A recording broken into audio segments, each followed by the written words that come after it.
Hello everyone and welcome back to the channel, and today I'm going to answer the question, can you borrow credit from Roth IRA?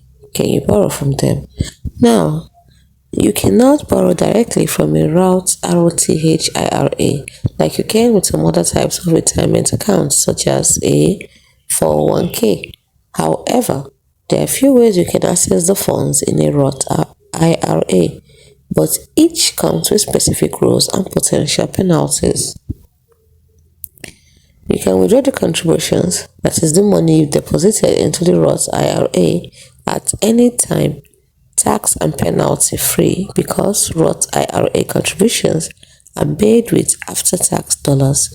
This means you can access the amount you've personally contributed without penalties or taxes by withdrawing the contributions.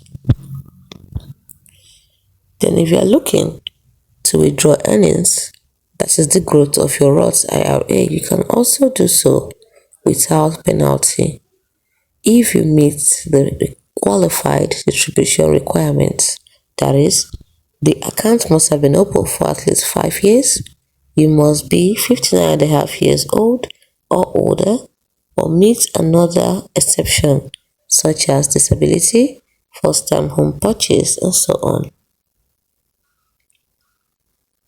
You cannot take a loan from a Roth IRA, unlike a 401k plan where loans are sometimes allowed. Any withdrawals or distributions that aren't qualified may be subject to taxes and penalties. If you're a first-time home purchaser, Roth IRA allows you to withdraw up to $10,000 of earnings without penalties if the money is used for a first-time home purchase and the account has been open for at least 5 years. However, you must meet certain conditions, like the funds being used for the purchase of a primary home.